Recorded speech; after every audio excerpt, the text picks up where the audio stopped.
Hello and welcome back to another episode of Let's Play LOTRO with me, Balthelion. So today we are in the Slade of Shadows in the Gravenwood, the southernmost borders with the Gap of Rohan.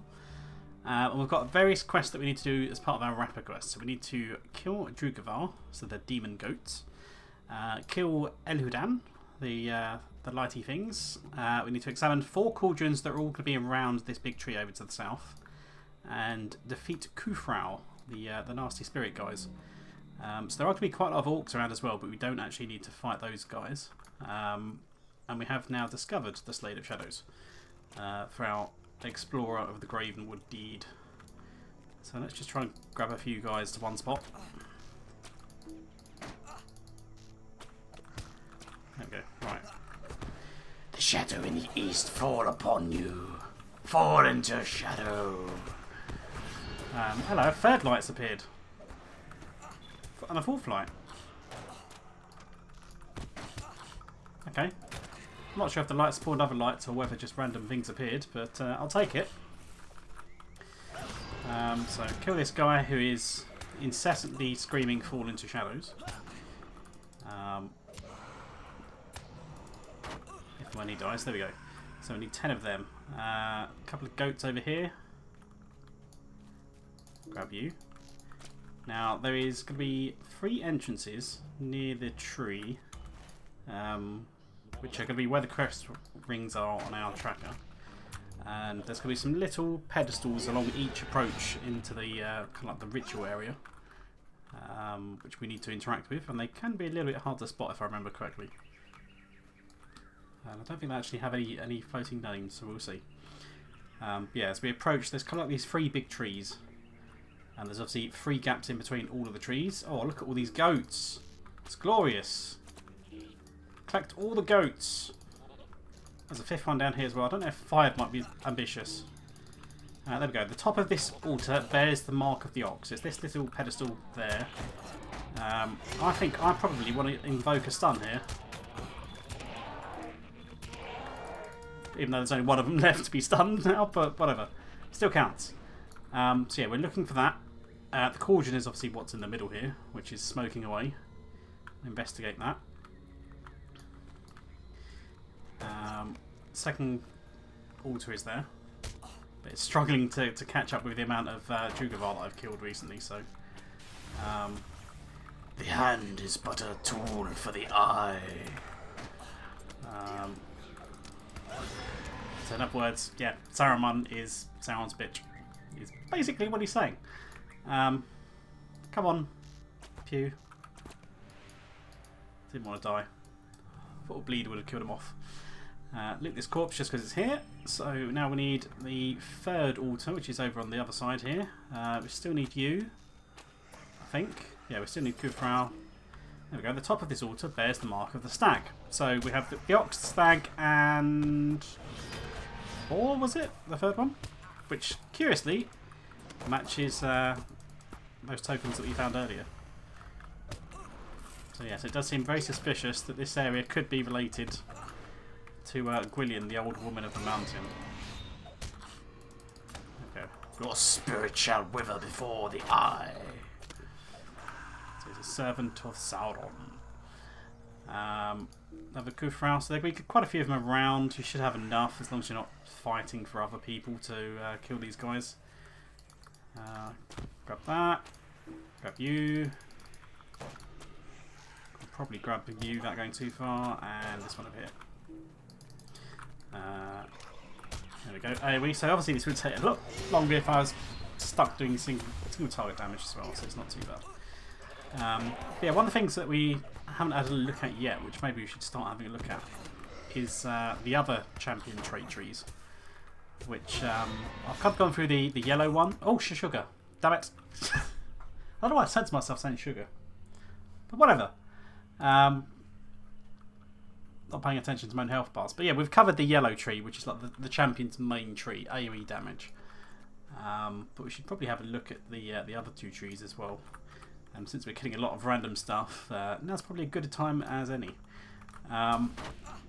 So, in the red tree, in the first tier, you've got melee critical chance, goes up to 5 ranks. That's obviously going to be very useful for you as a champion. In low levels, not really as useful because your crit chance is going to be very low anyway. So it's not as much a necessity at the lower levels at the start of the game. But you might not have any better options in tier 1 anyway. If you did go red, Brutal Strikes, it's another strike skill, which is a single target skill. All strikes are single target, unless you get traits which make them a blade skill. All blade skills are AoE. So that's another high damaging strike attack, so yeah, it would be worth getting as a red champion. Not so much as a yellow champion though, so that's why I haven't bothered with it. Wild Swings increases wild attack damage, so wild attack is one of your single target skills. Now in my case, because I'm an AoE champion, I've moved that off to the side because I don't really need to use it. It's not really much use to me. But if you were a red champion, yeah, a bit of extra damage. That would be your like bread and butter skill as opposed to Swift Blade as a yellow champion. So yeah, it'd still be useful to go for. Tier 2, what do we got? Ebbing Ire. So it gives you a skill which reduces threats generated by the champion. So this kind of is a throwback to the old school champion before they invented the trait trees. Where champions had 2 skills. They had Ebbing Ire to pass their threat onto someone else, and was it Rising Ire? I think. I should probably move this down so I can actually see my health bar. And Rising Ire or something like that, which enabled them to take aggro from someone. So it's quite useful for champions being off tanks to basically take threat from a guardian or dump the threat back on the guardian, or warden even, which is quite useful. Is it really useful for you now? Not really. You're probably more likely to be generating a lot more threat in yellow than red anyway, but it can be a handy utility to have. Vicious Strikes. Every hit on strike skills have an increased chance to critically hit, so up to 10% extra crit chance for a strike skill. That would be incredibly useful as a red champion because you're going to be doing less DPS overall than a yellow champion, so making sure that you crit as many attacks as possible will be very important. And that plus 10% bonus will enable you to go over the damn it, I didn't need to tag that. It will go over the crit chance cap as well, so 10% over the cap is quite nice. Attack duration, so it just means that the time between your attacks is faster. You attack faster, you do more damage. So yes, that is very nice to have. And that would also be very nice to cross-spec as well from the yellow tree, if I had the points to do so. So tier 3 of red, what do we got? Hamstrung. Increases hamstring's slow per rank. Max rank causing hamstring to knock down its target for a short duration. So hamstring, I think I've got it at the minute, which reduces the target's run speed by 30% for 8 seconds. So it increases the duration. It'd still be 30%. It would go for an extra 5 seconds, but also apply a 2.2 second knockdown. So you can knock them down, run away, they're going to start running back to you slowly. Helps you for kiting, but kiting is not really something a champion does. A champion just runs in and murders stuff and doesn't need to kite. If you're kiting, you're either overpulled, in which case you're doing it wrong, or you're just flat out doing it wrong. Deadly Strikes increases critical damage for all strike skills. So obviously this synergizes very nice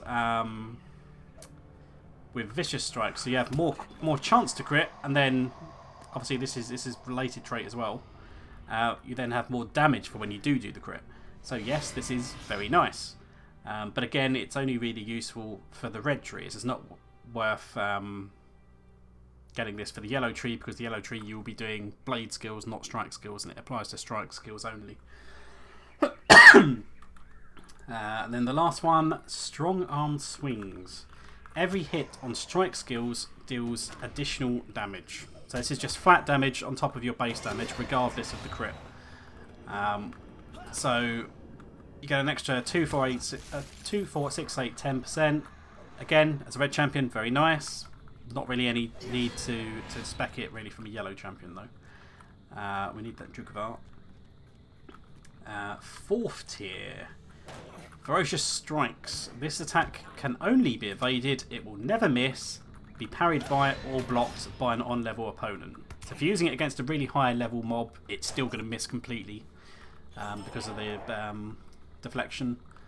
But otherwise, if you're hitting something on level, they can only do an evade. They're not allowed to block it. They're not allowed to parry it, and you can't miss from your own incompetence. But it does, a lot of damage. It does take a lot of fervour, but it is quite useful. So yes, you would want that as a red champion, but again, not useful for elsewhere. Kufrao, come here. Then we've got the third tier in this chain, which is Deep Strikes. So strike skills now apply a bleed on a critical hit. So bearing in mind you have more chance to critical hit as a red champion, and you also have a chance to apply a 20-second bleed, which ticks every 2 seconds, which is not too bad. And then the extra ranks just increase the bleed damage that you will do. I've killed the Drugavar. I need to move in range of the Kufrao. So yes, that is useful. Anything that will increase your strike skills damage to make up for the fact that you're not AoEing as much is incredibly important. So yes, as red champion, no as a yellow champion. Merciful Minded increases the health threshold for enabling Merciful Strike. Max rank will make Merciful Strike always critically hit. So again, useful as a red champion, not as much as a yellow. I think I've just got a reputation up there. What do we got? We're now acquaintance with Fairdred's Riders. Okay, that's going to aggro as well. Where have we gone? So yeah, so we're allowed to use Merciful Strike when the mob is above a higher health threshold. I'm not sure what the base is. So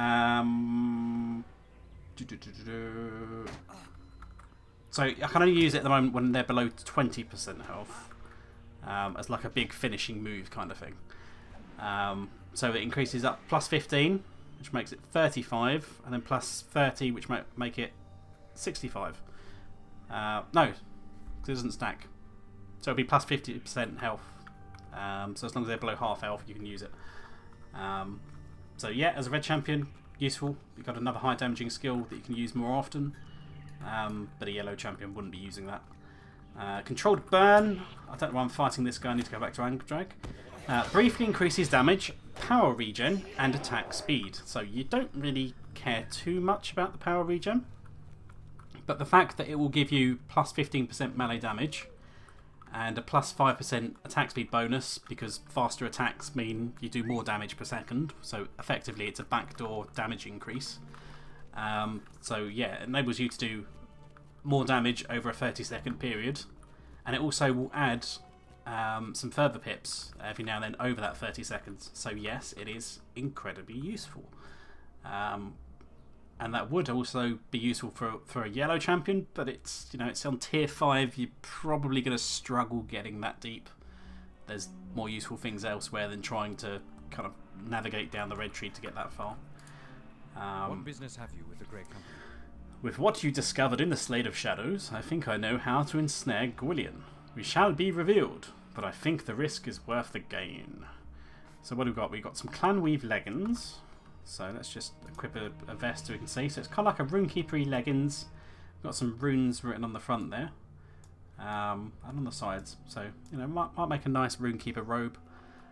We have a Dunlanding helmet, which is kind of like a bit of a Crusader kind of look that we've got there. Or a bracelet, which obviously has no cosmetics. So The Grey Company will need your aid. Matters here are more dire than I first believed, Pendulous. From your description, I believe the cauldron that rests within the Slade of Shadows is the fabled Dutigel. Legend tells that it is a relic once kept by the necromancer Dol Guldur, lost when he was driven forth by the White Council. It is rumoured to have the power to create an army of whites. If I am correct, Gwyllion may be trying to use it on behalf of Saruman. She must be stopped. For this, I have a plan. Speak with me when you are ready. So this is a solo instance and cannot be completed in a fellowship. So let's get inside. At last we have tracked Gwyllion, whom the Dunlandings call the Old Woman of the Mountain, here to the Graven Wood. Whatever foul plot she has put in motion must be stopped. The Slade of Shadows. So speak to Andrag. Pendulous, you told me that the altars bore the same marks as the tokens you brought from Ceradan. If this is indeed the case, the tokens may perhaps be used to call Gwyllion and her allies to the Slade. Come with me to the Slade of Shadows. There we will see how the tokens may be of use to us. So let's follow him. Come, follow me, Pendulous. We shall fight random mobs along the way. So where were we? We did tier 5, didn't we? So tier 6, what do we got? Athletic reduces the cooldown of sprint. At max rank, sprint will cause the champion's next attack to briefly stun the target. So you can take up to 2 minutes off of your sprint cooldown. Sprint is a 5-minute cooldown.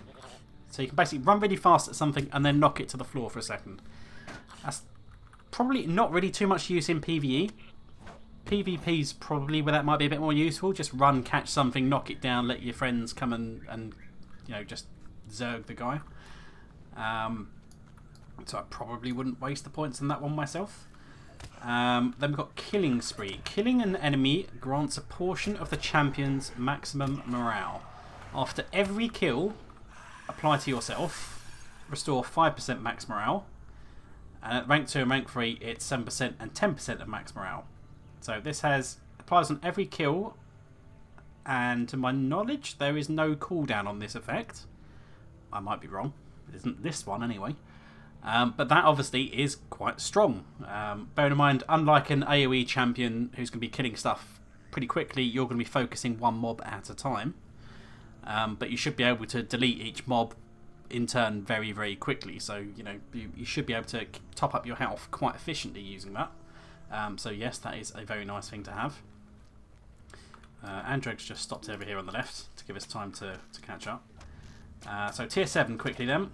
Weapons Master. Your extensive weapons training makes you a dangerous foe with your arms of choice. So we can dual wield weapons, which grants us plus 6% damage and a plus 3% chance to parry. Or if we're wielding a single weapon, so a two-handed weapon, we get minus 5% attack duration and plus 15% critical damage. So basically, whether we're going for one weapon or two, we get some nice stats. All of those are quite nice. Obviously, they're different stats depending on what you're doing. If you're wielding a two-handed weapon anyway, your attacks are naturally slower between attacks, so you get the attack duration and make those attacks hit harder. So it kind of balances out your DPS. Whereas if you're dual wielding, you've also got some increased parry chance, which is nice. And if you're, say, wielding swords, you've probably got a bit of parry bonus on those swords as well. So extra parry is obviously very nice. And then lastly, we have Champion's Duel. Duel the enemy, increasing your damage every few seconds. Debuffs the foe's damage and movement speed. So every 3 seconds, you reduce the target's run speed, reduce the target's outgoing damage by 5%. And it expires if they're out of combat for 9 seconds. But it applies for 30 seconds. Every 3 seconds, you get 3% extra melee damage. Again, it will expire if you're out of combat, and it lasts for 30 seconds. 1 minute cooldown. So basically, yeah, so you initiate a duel, you have 30 seconds, in which case you're going to start nerfing them and improving yourself over time. Which is quite nice. With a 1 minute cooldown. I'm not sure if you can lower that down with legacies on their lives or something as well. But yeah, it's a nice skill to sort of press if it's there. Do your other business like you normally would. So yeah, I'd go for that. We'll have to cover the tree bonuses after we've done with this instance though. So focusing on this then. Enter the Slade and place the tokens upon the altars. Then return here to me. If I am correct, we may soon see the end of the Old Woman of the Mountain. So here we go, the Altar of the Ox. Plonk a token on the top.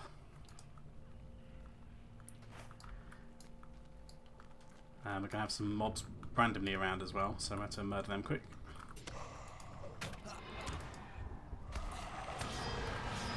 There we go, the Altar of... Oh, you've rooted me.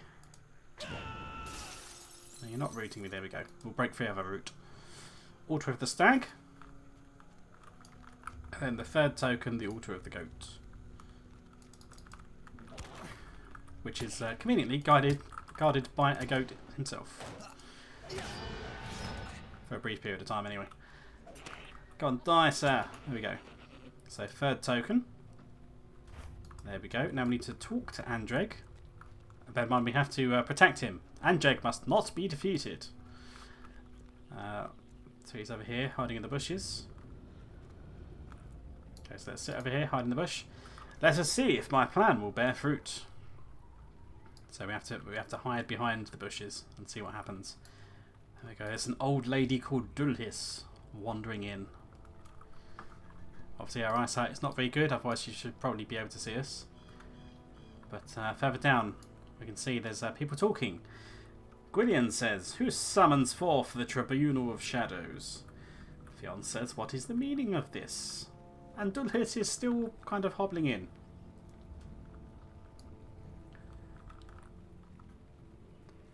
"Why have we been called?" "You need not reveal yourselves to Vodiad, it matters not. You may observe as we bring about the doom." You've maybe lost where you were now. You're saying too many words at the same time. "You may observe as we bring about the doom of Rohan. The white hand shall close its mighty fist upon the foregoil. Rohan shall fall. Come, spirits of the Gravenwood, come to Dutigal, and bring life to our army. Gwyllion, stop this madness. Come, the spirits of the Gravenwood." And she's just spamming that over and over. So we need to stop this from charging, really, I think. Andreg's just fucking man-moded the cauldron, and everything's exploded. There we go. They're running away. There we go. We can murder the two old ladies, but sadly Gwyllion has made her escape. Andreg has literally blown himself away. Have we killed? Oh no, we're down here. Come here. Now, murder this. So I don't know what he did. He just literally dive bombed the cauldron. Pendulous.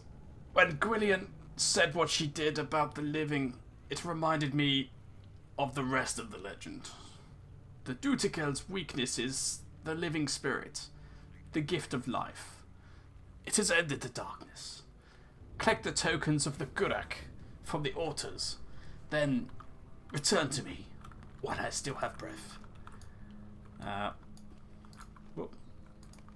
Advance the quest, that would help. So basically he threw himself in there because he's alive, put living stuff in the cauldron, breaks the spell. Or breaks the ritual, whatever. So we're going to go grab our 3 tokens again. Goat, ox and stag. There we go. And back to Andreg. Hopefully he's not dead yet. The old woman of the mountain lingers still, but not unharmed. Now is the time to strike. Now is the time to move. I shall not be returning with you, Pendulous. The cost of defeating death is the life of the living. Return to Saradan and tell him of our victory. Farewell. Blech. So, Saradan, we've lost another one. Sorry.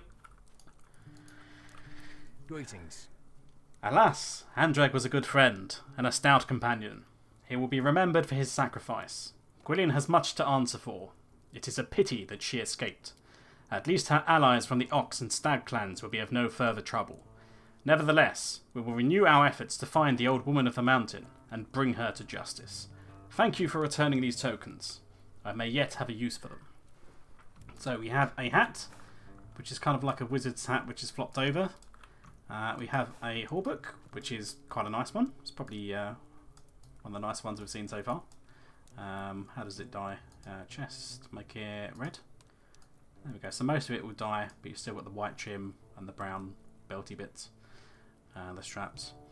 And then we've got a necklace, which obviously doesn't have a cosmetic. So then quickly, before we finish then, let's just have a look at the Redline trait bonuses so we get it all done in one episode. So first off, with 5 points in the red tree, you get further increased power regen, which is alright. You know, if you're managing your power properly, you shouldn't have a problem anyway. But more importantly, increases damage dealt per further pip. So it increases champion damage and ICPR by 5% per further pip. So in your further bar, you have 5 maximum. So if one bit is lit up, you would do 5% more damage, have 5% more power regen. If you had a full bar, you'd have 25% of both. So it's nice, but obviously that bar's going to be going up and down all the time.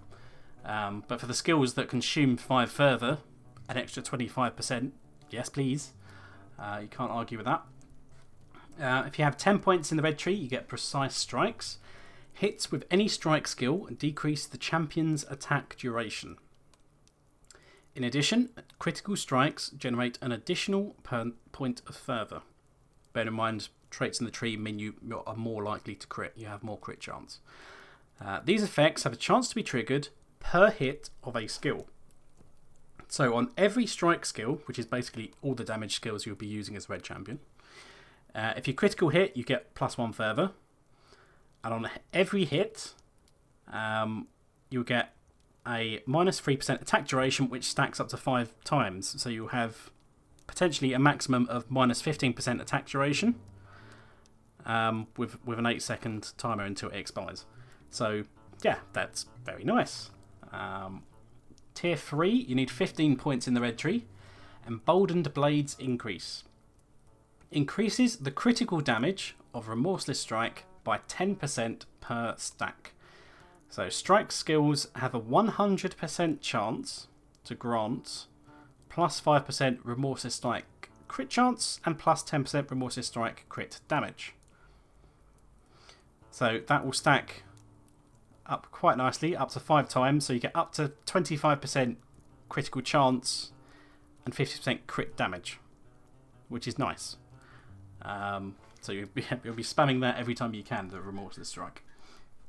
Renewing Strikes, you need 20 points in the red tree. Strike skills have a chance to return a percentage of your maximum morale.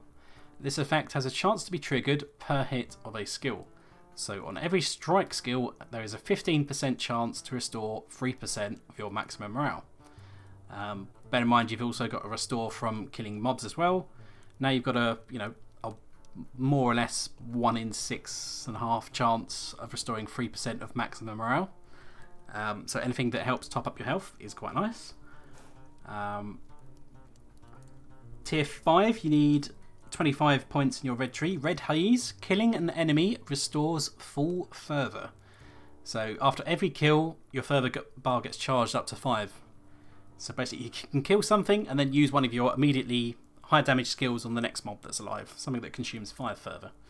That's sneaking a Remorseless Strike or something like that. So yeah, that's quite nice. Tier 6, you need 30 points in your red tree. Devastation. Devastating Strike bypasses a portion of its target's mitigations. So basically you ignore their defences, and by ignoring quite a large portion of their defences, you're going to mitigate 40% of it. It means you're going to be dealing more damage to the target. So Devastating Strike will be good for getting past those mobs that have tough defences, high physical mitigation. So yeah, that's nice. Continuous Blood Rage is the capstone here, so we've got 35 points in the red tree. Blood Rage becomes Continuous Blood Rage.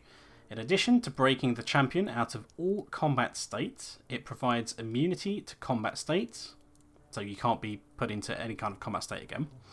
It reduces power costs and it increases resistances on the champion, so resistance to poisons, wounds, fears, diseases, for a moderate duration. This also restores max fervor. So Blood Rage is that one. 1 minute you can basically remove any stuns, knockdowns, and so on and so forth. Disarms, that kind of stuff. But it will make it now a continuous effect. It will give you 5 fervor, removes any effects that are on you, stops you getting effects for the duration. I can't remember what it will give you, how long it lasts. It's probably not going to be too long. It's probably like 10 or 20 seconds, I think, off the top of my head. But it's nice to have. But as I said before, if you're going to be playing a champion, it is the king of AoE damage. You should really be playing it as an AoE damage class rather than a single target damage class. But if you did go down that way, you know, there's certainly ways to make a viable red build. But in terms of total damage, it would never be as effective as the yellow champion. Just as, you know, a lightning runekeeper can be effective, but it can not do as anywhere near as much damage as a fire runekeeper can, providing that fire runekeeper is not being swarmed with mobs and murdered. But you can still make an interesting red build if you prefer doing a single target damage. But I'm sure if you've been watching the Dunland videos, you'll know that AoE's been fun. You know, we can just walk into a camp, pick up 5 mobs, murder them in the time it would take us to kill 1 mob. Admittedly, a red champion would murder that 1 mob a lot faster and then go on to the other mobs, but it's still quicker to kill 5 mobs simultaneously in AoE than it is to kill 5 mobs single target in the Redline. But yeah, try it out if you like it. I'd still strongly advise the yellows. But I think that's probably going to be quite a long episode, so I think we'll wrap up here then. And next episode, we'll see what we can do for the Rangers. So until then, see you guys later.